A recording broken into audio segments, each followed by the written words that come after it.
O tema da nossa mensagem é que estou fazendo a coisa certa da forma errada. Não sei quantos viram esse bannerzinho e talvez alguém viu e ficou pensando sobre isso. Existe uma grande possibilidade de muitos de nós aqui estar fazendo a coisa certa da forma errada. E a gente não percebe isso, porque fazer a coisa certa da forma errada também dá certo, né? Mas será que é um dar certo que glorifica a Deus? Eu queria provocar em nós nessa manhã essa reflexão, sabe? Que você pudesse, depois de hoje, analisar algumas coisas que você tem feito na sua vida e pensado, não no resultado que você tem alcançado, mas na forma que você tem feito essa coisa, né? Como que você tem feito para alcançar isso? Essa forma é uma forma que glorifica a Deus, né? Porque tem uma grande chance de muitas das coisas que nós estamos fazendo, nós estamos fazendo a coisa certa, mas estamos fazendo da forma errada. E aí os meios não justificam o fim. Nós temos que glorificar a Deus em tudo que nós fazemos. Para isso eu escolhi um texto, que é Lucas também, capítulo 18, muito conhecido, Lucas 18, versículo 10. Se alguém tiver com o celular aí, quiser acessar, Lucas capítulo 18, versículo 10. Diz assim: 2 homens foram orar no templo, um fariseu e um cobrador de impostos, publicano, né? O fariseu orou assim: eu te agradeço, ó Deus, porque não sou pecador como as outras pessoas, desonestas, injustas, adúlteras, nem sou como aquele cobrador de impostos ali. Jejuo 2 vezes por semana e dou a Deus 1/10 de tudo que ganho. O cobrador de impostos mantinha-se à distância enquanto orava, não ousava sequer ergueu os olhos para o céu. Antes, batia no peito e clamava: Deus, tenha misericórdia de mim, porque sou pecador. Conclusão da parábola: digo-vos, quem voltou para casa perdoado foi este pecador, e não o fariseu. Porque todo aquele que procura elevar-se será humilhado, e todo aquele que se humilhar a si mesmo será elevado. Amém? Bem, é nítido aqui nesse texto. Essas duas pessoas, elas fizeram a coisa certa. Qual é a coisa certa a se fazer? Ir ao templo. Em Hebreus está escrito assim, né? O escritor de Hebreus fala assim, não abandoneis o costume de congregar, como alguns têm feito. Ainda mais agora que vocês estão percebendo que o fim das últimas coisas estão para acontecer. Não deixeis de congregar, né? Não abandoneis a congregação. Então esses dois personagens aqui da parábola de Jesus fizeram a coisa certa, foram ao templo, né? E fizeram lá no templo, foram ao lugar certo e foram fazer a coisa certa também. Lá no templo eles vão orar. O templo se tornou um lugar de muitas coisas. O templo se tornou um lugar de muitas coisas, né? É igual o celular, né? O celular hoje ele faz tudo, até liga, né? A gente fala. O celular faz tudo hoje, até faz ligação, né? Esses dias eu demorei para achar o botão aqui do meu celular onde eu disco os números, né? Você usa tantos aplicativos ali, e aí quando você precisa fazer uma ligação, eu fiquei com dificuldade de achar ali o botão onde eu disco os números, tá? E igreja também, ela se tornou um lugar de muitas coisas, e infelizmente a gente pode dizer assim, se tornou um lugar de muitas coisas, e até um lugar de oração, sendo que Jesus Cristo disse que a minha casa seria chamada casa de oração.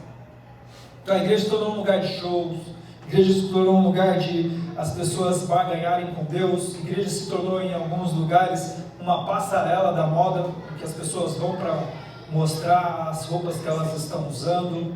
em que o estacionamento da igreja se tornou um lugar de status, onde as pessoas vão para mostrar as posses que elas têm, e tudo o que nós precisávamos era só de um lugar para orarmos. Eu já disse isso aqui, eu vou repetir mais vezes. Se nós tivermos de vir aqui algum dia e nesse nosso encontro nós não tivermos alguém para transmitir a palavra e nem alguém assim como a Vivi para nos ajudar no louvor, mas nós simplesmente fizermos uma roda e orarmos, pronto. Esse é o principal chamado da igreja, para que nós juntos possamos orar um pelos outros. Eu disse há um domingo atrás também uma coisa sobre a oração que eu tenho para mim, que é a diretriz da oração. Assim. Existem algumas coisas que Deus está te dando sem sequer você orar. Existem algumas coisas que Deus está te dando sem sequer você orar. Mas, irmãos, existem algumas coisas que Deus está segurando na sua mão, esperando que você ore. Por isso que Jesus Cristo diz: pedir, pede, se alguém pedir em meu nome, eu farei. E existem algumas coisas que Deus está para te dar, mas Ele só vai te dar quando nós, não quando você, quando nós estivermos orando por isso. Por isso que é muito importante nós fazermos as pessoas conhecidas sobre as nossas dificuldades, para que mais de uma pessoa esteja orando pela mesma coisa. Porque algumas coisas Deus vai nos dar sem nós orarmos, outras coisas Deus vai nos dar só quando eu orar. Deus vai me dar só quando eu orar, e outras coisas Ele só vai me dar quando nós juntos estivermos orando acerca daquele propósito. Amém? E aí a igreja é isso, eles vão para a igreja, vão no lugar certo, e eles vão fazer a coisa certa, que é orar.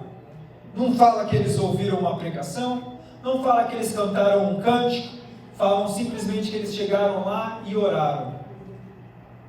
Mas aí, gente, o fariseu, ele faz a coisa certa da forma errada. Estava tudo indo certo com ele, ele vai no lugar certo, ele faz a coisa certa, mas aí ele faz a coisa certa da forma errada. Olha como era prepotente esse cara, né? Senhor, eu te agradeço porque não sou como essas pessoas. Gente do céu, né? Eu te agradeço porque eu não sou como esses, né? A questão de nós ficarmos nos comparando e por alguma razão que seja, a gente nos compara e a gente acha que a gente é melhor do que alguém, sendo que somos todos pobres e nu, como diz Cristo, né? Somos todos pobres e nu. Alguns textos do Antigo Testamento chegam ao ponto de dizer que nós somos como um verme. Mas em algum momento alguém acha que é alguma coisa, acha que é melhor do que o outro, né? E esse fariseu está achando que ele é melhor do que o outro. Eu te agradeço porque eu não sou como este pecador, né? Talvez ele dá uma olhadinha para o lado, vê ali que aquela pessoa era um publicano, ele fala, ó, te agradeço que não sou como esse cara aí, né? E aí ele fala algumas coisas que ele faz, sabe? Ele fala assim, ó, eu jejuo 2 vezes por semana. E aí depois fala assim, e dou 1/10 de tudo que eu ganho. Estava se gloriando de tudo que ele faz, né? Mas tudo que ele faz, irmãos, ele faz da forma errada. Porque ele não está jejuando 2 vezes por semana porque ele é um cara piedoso. Ele está jejuando 2 vezes por semana para ele poder chegar entre os seus amigos e dizer, eu jejuo 2 vezes por semana. Para isso que ele está jejuando. Ele não está dando a 10ª parte porque é um mandamento, porque ele quer colaborar com a obra. Ele está dando a 10ª parte para ele poder ter o orgulho de dizer que ele é um dizimista. Isso daqui é o que? É a religiosidade. O religioso é aquele sujeito em que faz a coisa certa, mas faz a coisa certa da forma errada, né? E essa questão toda de fazer a coisa certa da forma errada, ela permeia a nossa vida de uma forma geral. Quantas vezes nós fazemos a coisa certa da forma errada, né? Por exemplo, você tem um compromisso, você tem que chegar num horário marcado em um determinado evento. E aí, às vezes, para você chegar nesse horário marcado, na hora certa, você faz da forma errada. Você anda com o carro numa velocidade que não era permitida. Você, para apressar as crianças, para se arrumar, você acaba gritando com elas. Então você está fazendo a coisa certa quando está com uma responsabilidade em relação ao horário daquele compromisso, está, mas a forma que você está fazendo para honrar aquele compromisso no horário certo é uma forma errada, deixando os outros para trás, né? E a vida não é sobre chegar primeiro, é sobre andar devagar para que cheguemos todos juntos. A vida é sobre eu esperar o outro. Eu lembro a Carol com o Nicolas. A gente, primeiro filho, né? A gente não queria que ele tomasse refrigerante. O segundo a gente já deixou mais fácil. Mas o primeiro não. O primeiro vai tomar suco e não vai tomar refrigerante. E uma vez o Nicolas estava na casa da minha mãe e minha mãe fez um suco para ele de pozinho, né? De tangue. Aí ele falou para minha mãe assim: mãe, eu não quero esse suco, vó, eu quero o suco da natureza. A gente fazia o suco natural para ele, ficou tão acostumado com aquilo, né? Falou: não, vó, eu não quero esse suco não, eu quero um suco da natureza. E aí, a Carol uma vez teve uma ideia, colocou uma lata de Coca-Cola na geladeira, irmãos. Deixou ela bem gelada, né? E aí colocou um copo de vidro na mesa, pegou a lata de Coca-Cola, abriu, despejou, experimentou, odiou. E aí nunca mais quis beber refrigerante. Mas com um pouco de esforço assim, às vezes ele bebe uma Fanta. Fez a coisa certa? Fez, mas acho que foi um pouco da forma errada, talvez. Traumatizou ele, né? E a Coca-Cola é tão boa, né, irmãos? Talvez foi da forma errada, né? Se não tivesse tão gelada, numa latinha, com todo aquele gás, né, tivesse esperado um pouco, a experiência dele teria sido melhor. Né? E ele poderia estar disputando a Coca-Cola comigo e com a Raíza, por exemplo. Né? Mas não, ele não gostou mesmo. Eu lembro de uma mãe, irmãos, não sei se é a minha, sabe? Eu não quero julgar. Mas sempre teve muito medo de nós crianças colocarmos a mão no ferro de passar roupa, né? E aí essa mãe pegou a mão, pôs um pouquinho de água na mão ali e encostou no ferro assim, só para ver que era quente. Fez a coisa certa, né? Mostrou que é perigoso o ferro de passar roupa, mas acho que fez da forma errada, um pouco de terrorismo isso. E a gente é assim, sabe? A gente está constantemente fazendo a coisa certa da forma errada. Às vezes, corrigindo os nossos filhos da forma errada, gritando com eles. Quantas vezes eu já não fiz isso? Né? A forma também, às vezes, como nós resolvemos as nossas questões conjugais, né? Quantas vezes as questões conjugais são resolvidas da forma errada, né? Tem que ser resolvido? Tem, mas aí pega e se resolve da forma errada. A Vivian estava cantando aqui, né, um cântico que diz: sara essa nação. Qual é a cura que a nossa nação precisa? A cura é uma cura para dentro das nossas famílias. Essa é a cura que a nossa nação precisa. Na criação dos nossos filhos, na referência de nós como pais que estamos dando para eles. Hoje as dificuldades e os desafios da nossa cultura em relação à família são 3. Os jovens não querem casar. Não querem. Os nossos jovens do Brasil hoje não querem casar. E quando casa, os jovens não querem ter filhos. Preferem ter cachorros. E a terceira coisa é, quando casam, 1/3 antes dos 7 anos de casados se separam. Quantos aqui já tem mais de 7 anos de casados? Ó, já passaram ali de uma linha de risco, hein? Já pode comemorar. Já passaram ali pelos momentos mais difíceis, né? Se não se separou agora, né, não se separa mais. Não por causa das estatísticas, que a gente não vai nos separarmos mais, mas por causa do nosso temor a Deus. Porque amor nenhum segura casamento. O que mantém casamento é temor a Deus. Isso chama-se sabedoria. Porque como você vai ser fiel à sua esposa quando ninguém está te vendo? Só uma coisa faz você fazer isso: o temor a Deus. Imagina, ninguém vai ver, ninguém vai contar, nunca ninguém vai descobrir. O temor a Deus. O temor a Deus. Eu vi uma pesquisa chamada Summit e Cerril, em que tentou entender por que a família sofre tanto essa crise, né, no Brasil. Encontraram 3 motivos. Primeiro motivo é a mortalidade infantil tem diminuído. Eles entendem que isso daí é uma coisa que tem afetado a família, porque temos tido mais pessoas velhas agora. Mas teve um outro motivo que me chamou bastante atenção: internet. A questão da internet, né? Eu tenho um amigo meu que é advogado de...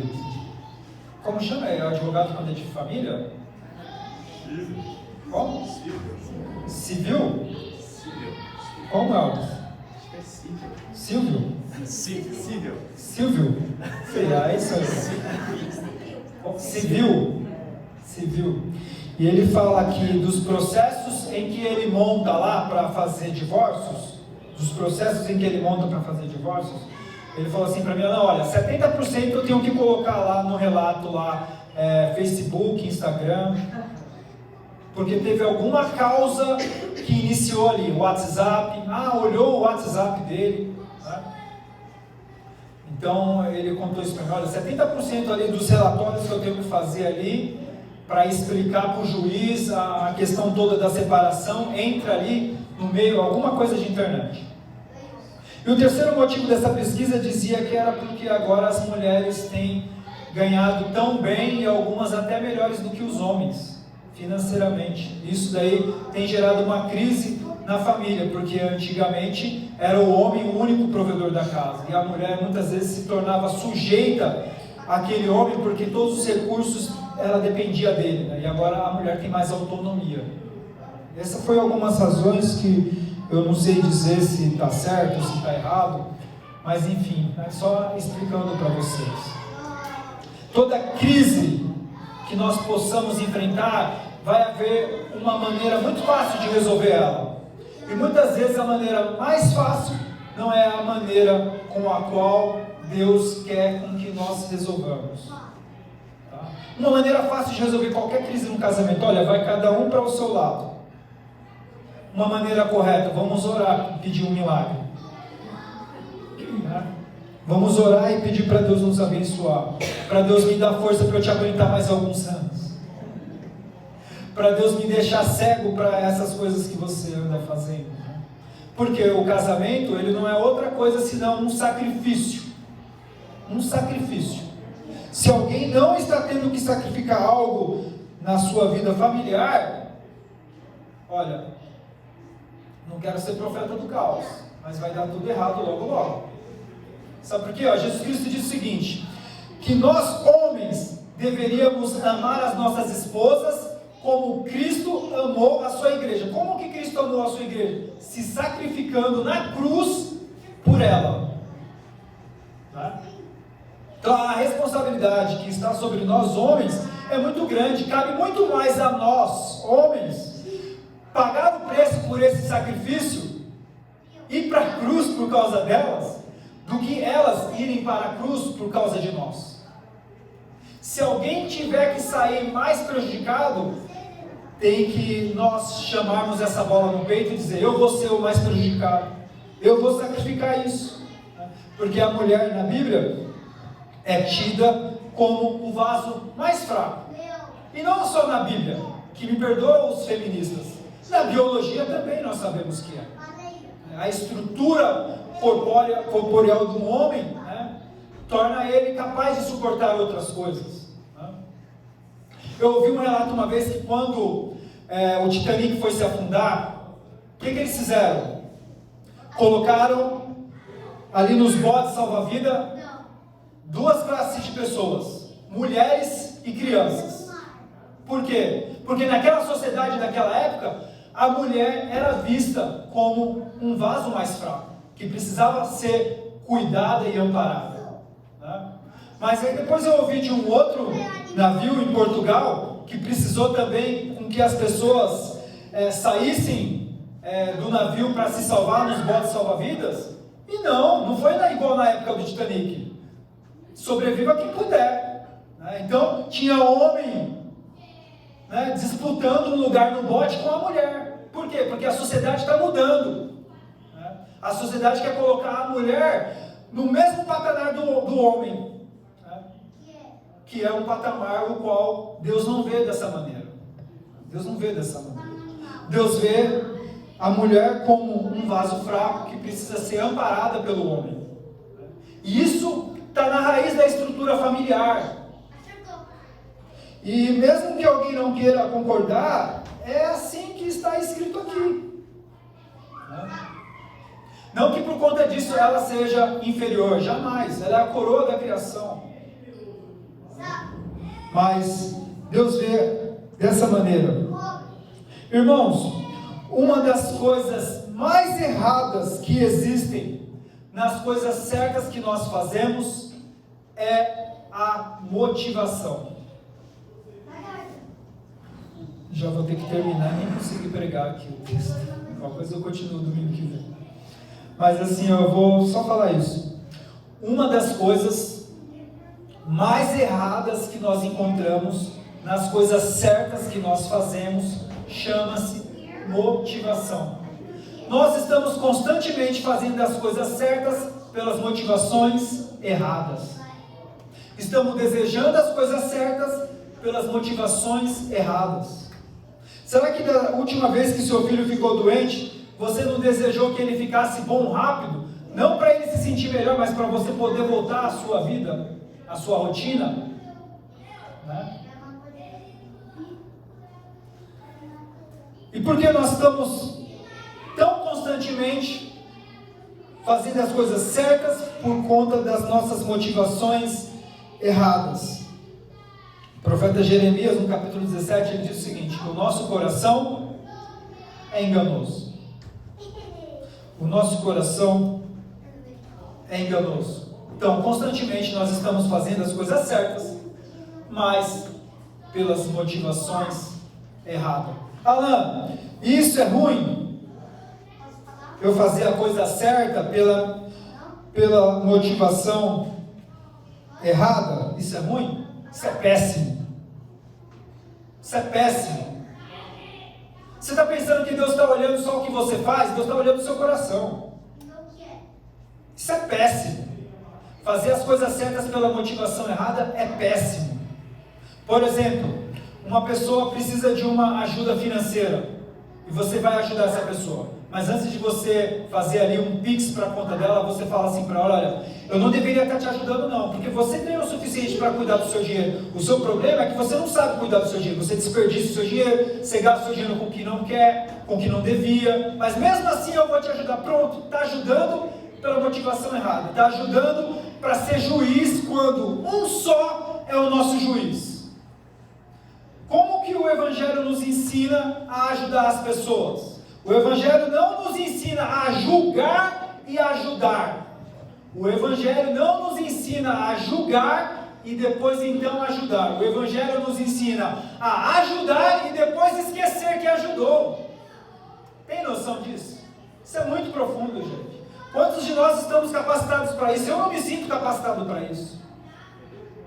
Mas eu quero todo dia ser lembrado de que não estou capacitado para isso e orar a Deus para que, Senhor, endireita ali as minhas motivações, Pai. Porque eu não posso ajudar ninguém para poder sair depois falando que eu ajudei aquela pessoa, ou para lembrar ela no futuro que eu a ajudei. Eu tenho que simplesmente ajudar e esquecer que eu ajudei. No capítulo 64 de Isaías, o povo de Israel achou que estava fazendo grandes coisas para Deus. O povo de Israel achou que estavam fazendo grandes coisas para Deus. E aí o profeta Isaías falou o seguinte, ó: as suas obras de justiças para Deus são trapos de imundícia.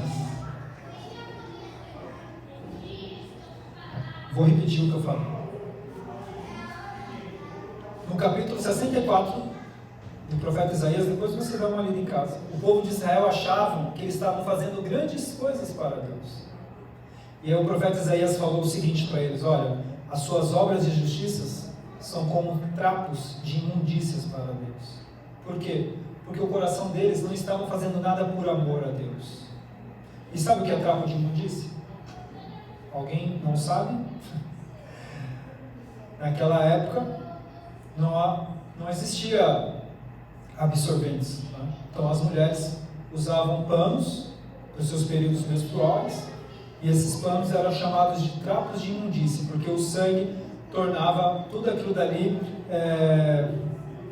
como que eu poderia dizer? Contaminado, né? Contaminado. E aí o profeta Isaías falou: essas coisas boas que vocês estão dizendo que vocês estão fazendo, para Deus isso daí vale tanto quanto trapo de imundícia. Por quê? Porque para Deus não está em jogo só o que a gente faz de bom, está em jogo a intenção do nosso coração para fazer aquilo. E quando eu leio aquele poema que São Paulo escreveu em 1 Coríntios 13, ainda que eu falasse a língua dos homens e dos anjos, né? Poema que o Camões se apropriou desse poema, né? Depois o Renato Russo também, no Legião Urbana, foi lá e se apropriou, mas estava na Bíblia já, foi Paulo que escreveu: ainda que eu falasse a língua dos homens e dos anjos, e não tivesse amor, de nada aquilo iria me servir. E se eu pegasse todos os meus bens, e desse tudo aos pobres, e fizesse isso sem ter amor, melhor fora não tivesse feito. Porque para Deus, as nossas intenções, e pode ser até que você não concorde comigo, as nossas intenções são inclusive mais importantes do que as nossas ações. O que está no nosso coração quando a gente fez aquilo, o que está. Muitas pessoas hoje, por exemplo, não puderam vir para a igreja, mas lá no coração dela estava um desejo de vir. E isso pode valer mais do que a presença do fariseu na igreja. Muitas vezes você ficou sabendo de alguém que precisava de ajuda, e você queria muito ajudar, mas você não ajudou. Mas aquele seu desejo de querer ajudar era tão sincero para Deus, que para Deus ele teve um valor maior do que o valor daquela pessoa que realmente ajudou. Porque pode ser que o coração daquela pessoa que realmente ajudou simplesmente para se vangloriar. Jeremias 17, o coração do homem é enganoso, as nossas motivações são enganosas. Martinho Lutero, sabendo disso, ele dizia, sabe o que? Ele dizia que ele tinha mais medo do seu coração do que de todos os papas e cardeais de Roma que queria vê-lo morto. Porque o coração é um perigo, gente. Nós precisamos se converter no coração, se quebrantar no coração, porque é de lá que vai fluir as nossas motivações. Amém? Vamos nos colocar em pé, fazer uma oração.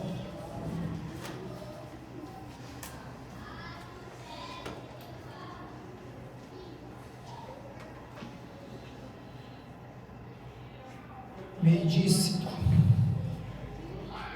Eu vou ler uma oração aqui. Depois, se os irmãos quiserem, eu posso mandar para vocês. É uma das orações que, para mim, é uma das orações mais bonitas assim, que eu conheço. De um monge chamado Thomas Merton. Ele diz assim, ó: No final ele fala sobre essa questão toda da motivação. Ele diz assim: Senhor meu Deus, não sei para onde vou, não vejo o caminho diante de mim, não posso saber com certeza aonde terminar, nem sequer em realidade me conheço, e o fato de pensar que eu estou a seguir a tua vontade não significa de verdade que eu estou fazendo isso, mas creio que o desejo de te agradar realmente te agrada. Isso é forte, irmãos. Ele crê, ele não sabe se o que ele está fazendo está certo, mas ele crê que o desejo que ele tem de agradar a Deus, só esse desejo que ele tem de fazer a coisa certa, né? Lembra de Paulo? O que eu quero fazer, eu não faço. Eu creio que esse desejo que eu tenho de te agradar, eu creio que esse desejo te agrada. Irmãos, o nosso coração pode glorificar a Deus, apesar das nossas tantas ações erradas, tantas coisas erradas que a gente faz, o nosso coração pode glorificar a Deus, porque lá no fundo do nosso coração Ele conhece o nosso íntimo, se realmente nós estamos lá no coração, desejando fazer a coisa certa. Bondoso Deus, muito obrigado, Pai, por esse encontro. Pai, em nome de Jesus, conserte, Pai, alinhe as motivações do nosso coração com a sua vontade eterna, Pai, com aquilo que o Senhor tem para nós, que possamos, Senhor Deus, constantemente olhar, Senhor Deus, as nossas motivações, para não fazermos só as coisas certas pelas motivações erradas, mas nós queremos, Senhor Deus, fazer as coisas certas pelas motivações certas, Pai. É o que eu te peço e o que eu te agradeço, em nome de Jesus. Vamos aplaudir ao Senhor?